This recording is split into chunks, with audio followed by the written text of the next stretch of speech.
মৰাণ মহোৎসৱ দীৰ্ঘজীৱী হওক। জয় মৰাণ জাতি, জয় মৰাণ জাতি, জয় মৰাণ জাতি। অৰুণাচল প্ৰদেশত বসবাস কৰা মৰাণ লোকসকলে অসমতো লাভ কৰিব অসমৰ জনসাধাৰণৰ দৰে সকলো সা সুবিধা। মুখ্যমন্ত্ৰী অসম মৰাণ মহোৎসৱত এই ঘোষণা মুখ্যমন্ত্ৰীগৰাকীৰ। অসমৰ অন্যতম এটা ভূমিপুত্ৰ জনগোষ্ঠী হৈছে মৰাণসকল। মৰাণ জাতীয় 6টাকৈ সংগঠনে প্ৰথমবাৰৰ বাবে মাকুমত আয়োজন কৰিছিল মৰাণ মহোৎসৱ। মৰাণ মহোৎসৱত প্ৰদৰ্শিত হৈছিল মৰাণসকলৰ লগতে অসমৰ আন জাতি জনজাতিৰ লোক সংস্কৃতি। আৰু যোৱাকালি উদুলি মুদুলি পৰিৱেশৰ মাজত মৰাণ মহোৎসৱৰ সফল সামৰণি পৰে। সামৰণি দিনটোত উপস্থিত থাকে অসমৰ মুখ্যমন্ত্ৰী হিমন্ত বিশ্ব শৰ্মা, কেন্দ্ৰীয় মন্ত্ৰী ৰামেশ্বৰ তেলী, কেবিনেট মন্ত্ৰী কেশৱ মহন্ত আৰু সঞ্জয় কিষাণ। উপস্থিত থাকে মন্ত্ৰী পৰিষদৰ 7গৰাকীকৈ বিধায়ক। মৰাণ জনগোষ্ঠীৰ আজি এটা মই বহুত ডাঙৰ ঘোষণা কৰিছোঁ যে অৰুণাচলত বাস কৰা মৰাণ লোকসকলেও যাতে অসমৰ স্থায়ী বাসিন্দাৰ প্ৰমাণ পত্ৰ পায়, মেডিকেল চাকৰি আদিত আবেদন কৰিব পাৰে। ইমান দিন অৰুণাচলৰ মৰাণ লোকসকলে যিমান নিজকে বঞ্চিত অনুভৱ কৰি আছিলে, এতিয়াৰ পৰা তেওঁলোকে অৰুণাচলত থাকিও অসমৰ সকলো সুবিধা লাভ কৰিব পাৰিব। মই ভাবোঁ যে এইটো এটা ডাঙৰ ঐতিহাসিক সিদ্ধান্ত। জনজাতিকৰণ এই বিষয়টো বহু দূৰ আগবাঢ়ি গৈছে, সমস্যাও অলপ আছে, কিন্তু মৰাণ আৰু মটকক লৈ সমস্যা নাই। আন কিছুমান সমস্যা আছে যাক আমি আলোচনা কৰি সমাধানৰ কাৰণে চেষ্টা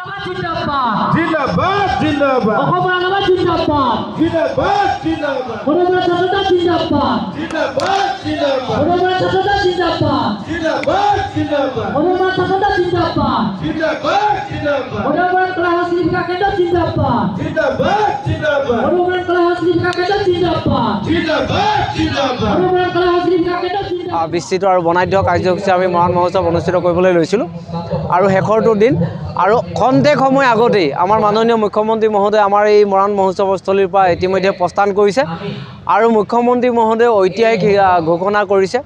মৰাণ জাতিৰ ইতিহাসটো অত্যন্ত সুন্দৰভাৱে তেওঁ ব্যাখ্যা কৰিছে আৰু এই ইতিহাস জড়িত, আমাৰ বীৰত্ব জড়িত। মৰাণসকল প্ৰথম এই অধিবাসী আছিল আৰু আহোম প্ৰশাসনতো মৰাণসকলে গুৰুত্বপূৰ্ণ ভূমিকা লৈছিল। আটাইতকৈ ডাঙৰ কথাটো মুখ্যমন্ত্ৰীয়ে ঘোষণা কৰিছে যে মৰাণসকলে সমন্বয়ৰ বাৰ্তা লৈ এই মহোৎসৱ পাতিছে আৰু মৰাণসকলে অসম আৰু অসমীয়া জাতীয় সত্তাটো বনাবৰ কাৰণে সমন্বয়ে তেওঁলোকে ৰাজ্য দান কৰিছিল, তেওঁলোকে ভূমি দান কৰিছিল, তেওঁলোকে ৰাজসিংহাসন এৰি দিছিল। সমন্বয়ে সকলোকে বৰ অসম বনাবৰ কাৰণে মৰাণসকলৰ মানে অৱদান আছে, এই কথাখিনি মুখ্যমন্ত্ৰীয়ে কৈছে। আৰু অনাগত সময়ত অত্যন্ত এটা ভাল কথা ঘোষণা কৰিলে যে আমাৰে কিছুমান ভাই আমাৰ অৰুণাচলত বাস কৰে, যিসকলে দ্বিতীয় শ্ৰেণীৰ নাগৰিকৰ দৰে বাস কৰিবলগীয়া হৈছিল, তেওঁলোকে PRC তেওঁলোকে লাভ কৰা নাছিল। আৰু এই সন্দৰ্ভত মুখ্যমন্ত্ৰীয়ে এটা ডাঙৰ ঘোষণা কৰিছে যে অনাগত সময়ত অসমৰ মৰাণসকলে যেনেধৰণে সা সুবিধা লাভ কৰে, সেইধৰণেও অসমৰ অৰুণাচলত বাস কৰা লোকসকলে সেইধৰণে সা সুবিধা অসম চৰকাৰৰ জৰিয়তে লাভ কৰিব পাৰিব। এই কথাখিনি অত্যন্ত এটা ডাঙৰ ঘোষণা কৰিছে আৰু আগন্তুক সময়ত মৰাণ জাতিটোক ৰাজনৈতিকভাৱে আগবঢ়াই লৈ যাবৰ কাৰণে, শৈক্ষিকভাৱে আগবঢ়াই লৈ যাবৰ কাৰণে, সাংস্কৃতিকভাৱে আগবঢ়াই লৈ যাবৰ কাৰণে অসম চৰকাৰে চেষ্টা কৰাৰ কথা কৈছে, অসম চৰকাৰে সহযোগিতা কৰাৰ কথা কৈছে। এই কথাখিনিৰ কাৰণে আমি আদৰণি জনাইছোঁ, ধন্যবাদ জনাইছোঁ।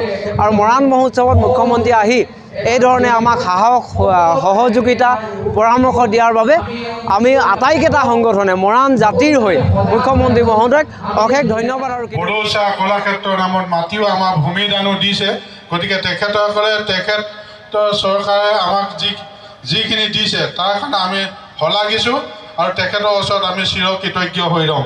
গতিকে পুনৰবাৰ আমি লগ পাম আৰু এই চেগতে আমাৰ এটা বিশেষ অনুৰোধ, প্ৰথমবাৰৰ কাৰণে আমি মৰাণ মহোৎসৱ আয়োজন কৰিছোঁ। এই মহোৎসৱত আমি আমাৰ মহোৎসৱখনত মৰাণ জনগোষ্ঠীটোক বিভিন্ন খেল বংশসমূহে সহায় সহযোগ আগবঢ়াইছে আৰু এখন হেৰিটেজ ভিলেজ গঢ়ি তুলিছোঁ আমি। গতিকে মাননীয় মুখ্যমন্ত্ৰী মহোদয়ে যাতে আমাৰ খেল বংশসমূহৰ বিষয়ে যথেষ্ট জ্ঞান লাভ কৰিব, সেই হেৰিটেজ ভিলেজখন এবাৰ পৰিদৰ্শন কৰিব বুলি আশা ৰাখিলোঁ। ধন্যবাদ।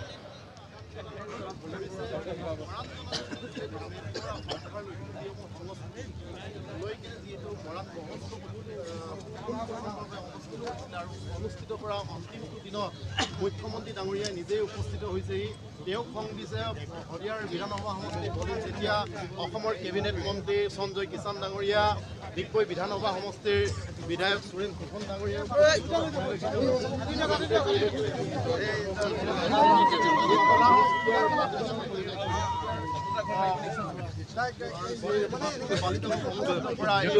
আমি নিজৰ দৰ্শকসকলক দেখাই আছোঁ, ভিডিঅ' জাৰ্নেলিষ্ট সৰ্বে দেখাইছে গোটেই পৰিৱেশটো। এই অকল তিনিচুকীয়াৰ বালিজানত যিহেতু অনুষ্ঠিত হৈ থকা এই পৰিৱেশটো আমি অসমৰ